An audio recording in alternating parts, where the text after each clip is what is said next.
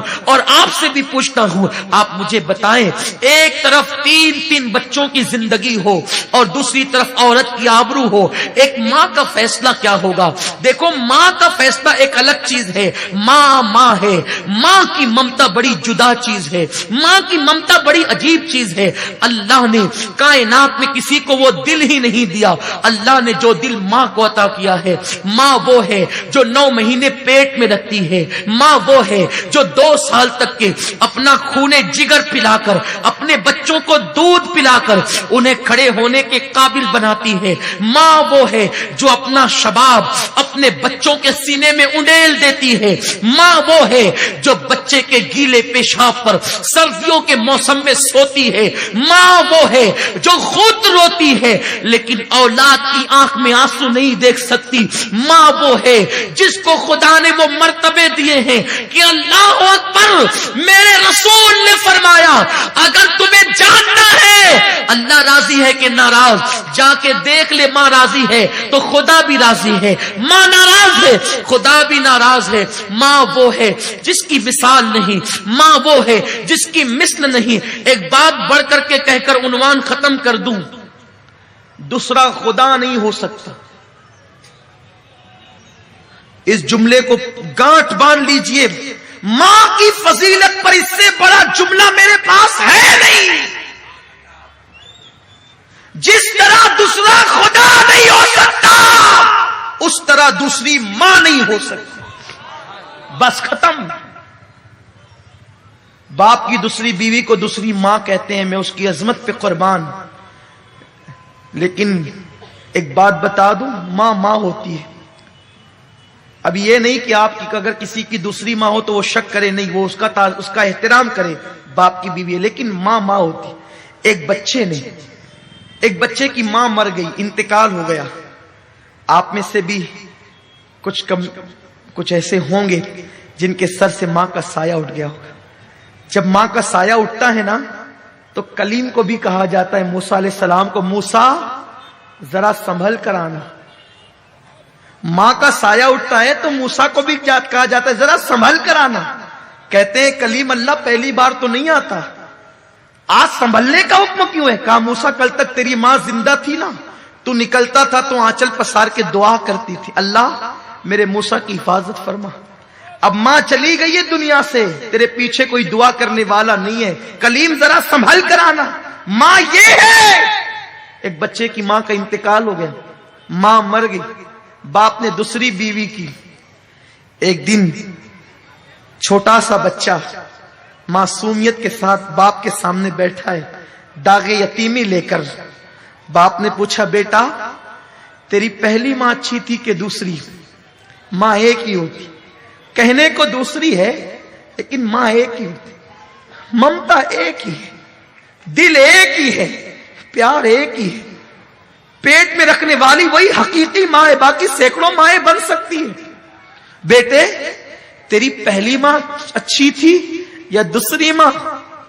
بیٹے نے کہا ابا میری پہلی ماں جھوٹی تھی، جو ماں مر گئی نا، توجہ سے سن لے جن کے گھروں میں مائیں ہیں، جو پہلی ماں مر گئی نا جو حقیقی تھی وہ جھوٹی تھی، اور میری دوسری ماں سچی ہے۔ باپ نے پوچھا کیسے بیٹا؟ کہا ابا جب اسکول نہیں جاتا تھا نا تو کہتی تھی اسکول نہیں جائے گا نا تو ماروں گی، کھانا نہیں دوں گی، شرارت کرے گا نا بھان دوں گی، کھانا نہیں دوں گی۔ لیکن وہ میری ماں جھوٹی تھی، شرارت کرنے پہ کہتی تھی بھان دوں گی، کھانا نہیں دوں گی، لیکن میں اتنی شرارت کر کے آتا تو باندھتی نہیں تھی، بھوکا نہیں رکھتی تھی، سر پہ ہاتھ پھیر پھیر کر اپنے ہاتھ سے کھلاتی تھی۔ بچہ اسے کیا سمجھ ہے؟ تو کہتا ہے وہ جھوٹ بولتی تھی، باندھنے کے لیے کہتی تھی، باندھتی نہیں تھی، سر پہ ہاتھ پھرا پھرا کے کھلاتی تھی، کہتی تھی کھانا نہیں دوں گی، پھر بھی کھلاتی تھی۔ جب منہ پھیر لیتا تھا بس پیٹ بھر گیا تو کہتی تھی میرے بیٹے 2 لقمے اور کھا لے، ایک اور لے لے، میرے بچے اور لے لے۔ تو وہ میری ماں سچ جھوٹی تھی، کہتی تھی باندھوں گی، ماروں گی، کھانا نہیں دوں گی، لیکن نہ کبھی مارا، نہ کبھی باندھا، نہ کبھی کھانے سے روکا، بلکہ لاڑ لاڑ سے کھلا۔ دوسری ماں بڑی سچی ہے، جب کہتی ہے نا ماروں گی بہت مارتی۔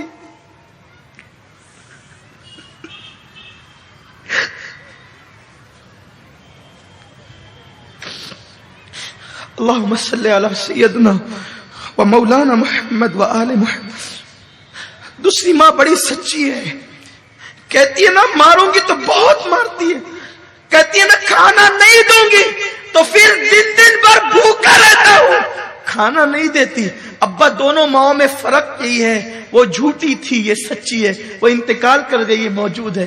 اس بچے کو کیا پتا کہ وہ جھوٹی نہیں تھی، اس کی ممتا اسے مجبور کرتی تھی۔ اس کے ہاتھ باندھنے سے پہلے خود بندھ جاتے تھے، اس کے ہاتھ مارنے سے پہلے خود زنجیر پر جاتی تھی۔ تو جیسے خدا دوسرا نہیں ہو سکتا ویسے کائنات میں دوسری ماں نہیں ہو سکتی، جیسے خدا دوسرا نہیں ہو سکتا ویسے کائنات میں دوسرا باپ نہیں ہو سکتا۔ یہ ممتا جدا ہے، اس کی کوئی مثال نہیں ہے۔ اسی لیے اللہ نے جہاں اپنی وحدانیت کا ذکر کیا وہیں پر ماں باپ کا بھی تذکرہ کیا۔ بل اللہ خدا ہونے میں وحدہ لا شریک ہے، ماں باپ ہونے میں وحدہ لا شریک ہے۔ تو ماں تھی، ماں۔ 3 بچوں کی جان ایک طرف ہے۔ اب ممتا سمجھ میں آ گئی ہوگی، یہ اشارہ، میرا عنوان ماں نہیں ہے، اشارہ دے رہا ہوں۔ اس نے کہا زنا کر میرے ساتھ ورنہ سن لے سب کو سب ملے گا، تجھے کچھ نہیں ملے گا۔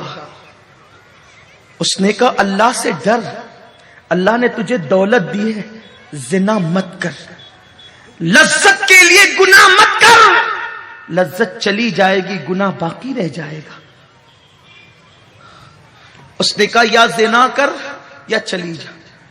پلٹی، مختصر یہ، جب پلٹی تو بچوں نے کہا ماں بھوک لگی، اس نے تسلی دی، پھر بچوں کی تڑپ دیکھ نہ سکی، پھر پلٹی، پھر آئی تو کہا خدا کے لیے رحم کر، بہت دعا دوں گی رحم کر۔ اس نے کہا میں نے کہہ دیا نا، یا میری خواہش پوری کر، مدد نہیں ہوگی۔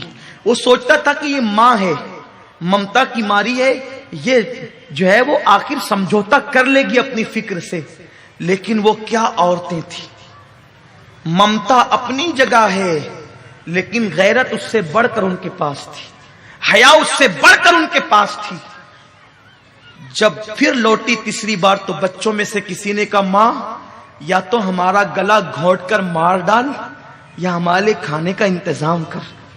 یہ جملے نشتر کی طرح، تیر کی طرح دل پر پڑے، اور پھر اس کے بعد اس نے سوچا چلو زنا کر لیتے ہیں، بعد میں توبہ کر لیں، بس یہ سوچ کر چلی اور کمرے میں گئی اس نیت کے ساتھ کہ بچوں کی زندگی تو بچ جائے گی نا۔ کھڑی ہوئی تو کہا خدا کے لیے رحم کر۔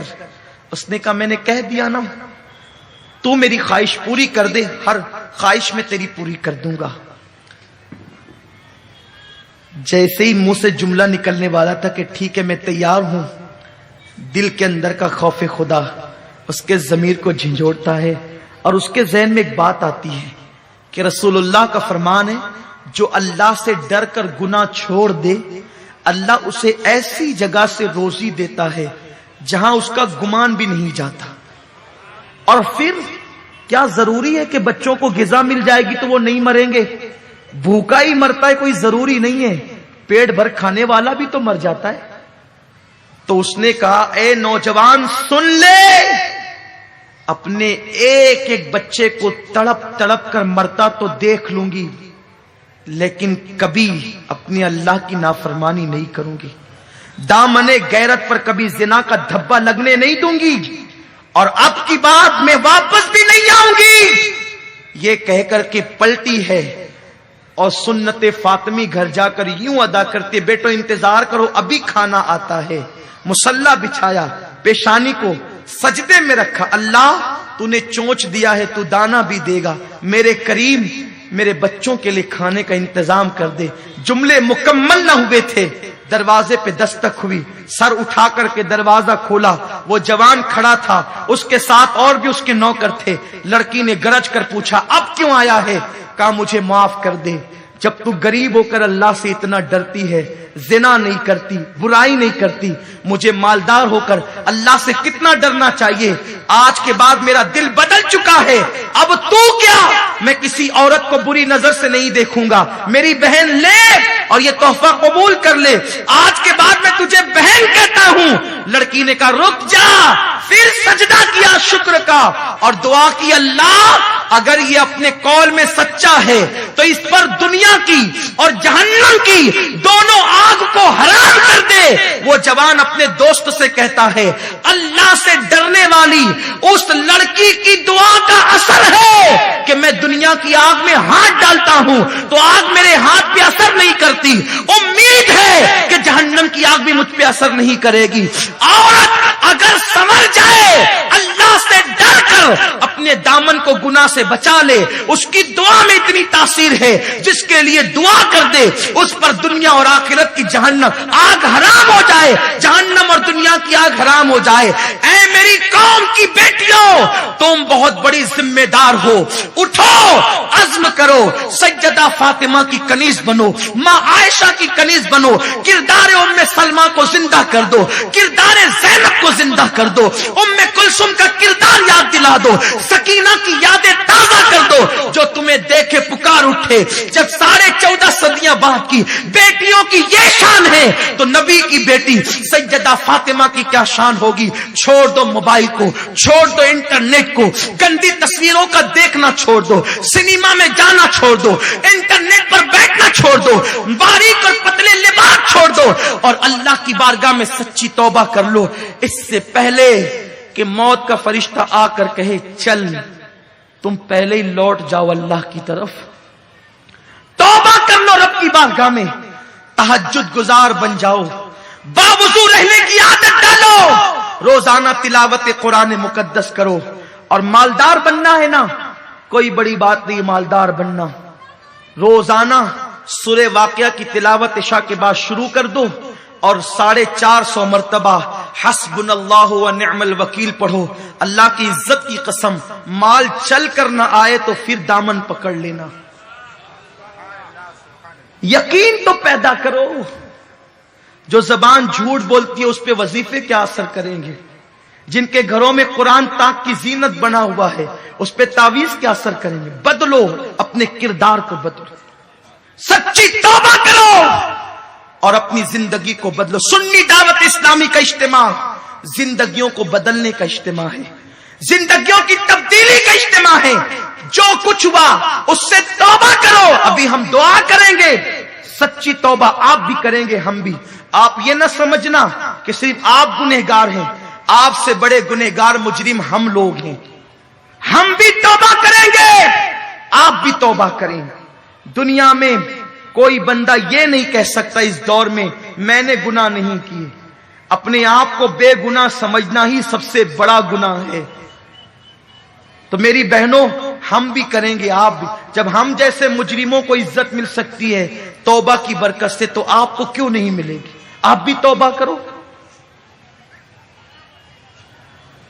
بدلو، تبدیلی لاؤ، انقلاب لاؤ. پتلے دوپٹوں کو پھاڑ دو، جلا دو پتلے دوپٹوں کو.